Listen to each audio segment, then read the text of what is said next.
Вопрос необходимости вакцинации поднимают и общественники. Члены Общественной палаты Чувашии инициировали встречу с главными врачами ведущих медучреждений.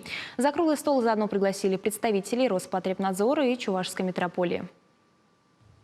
Вакцинация от коронавируса в Чувашии идет полным ходом. В республике работают 58 стационарных и 13 мобильных прививочных пунктов, 58 мобильных бригад. Прививку можно сделать и в 30 медицинских организациях. Беря во внимание все методы лечения, которые существуют на сегодняшний день, и методические рекомендации, все-таки вакцинация единственный, еще раз повторюсь, единственный эффективный метод борьбы с этой инфекцией. Такие сложные, серьезные заболевания инфекционные, как холера, чума, натуральная оспа, нам удалось их победить благодаря только вакцинации. Эксперты объяснили, что перед прививкой каждый должен пройти осмотр. С учетом особенностей здоровья врач рекомендует ту или иную вакцину. Медики высказываются, что наличие антител не гарантирует длительную защиту от вируса. А прививка никак не повлияет на репродуктивную систему и ДНК, а также не может вызвать осложнений хронических заболеваний. От прививки никто заболеть коронавирусом не может, потому что в этой вакцине нет живого вируса. Он или убитый, или просто один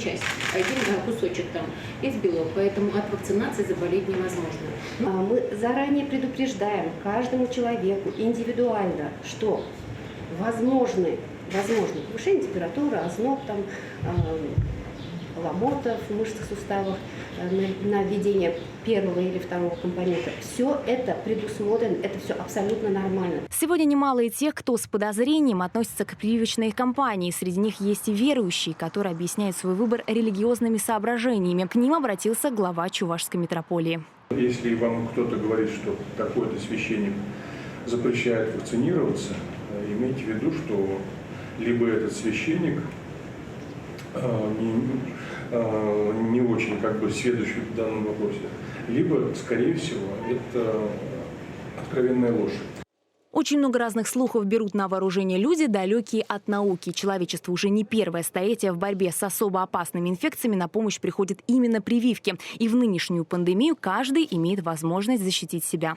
Я вот сегодня, как раз готовясь к круглому столу, читала все посты, которые есть в социальных сетях, и прочитала такое, что при вакцинации вырастут рога.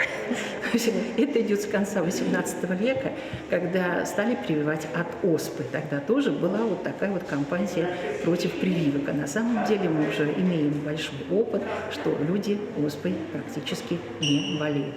Врачи ждут всех желающих сделать прививку. По всей республике работают процедурные кабинеты и мобильные пункты вакцинации. Анна Давыдова, Яна Харькова, Дмитрий Макаров. Вести Чувашия.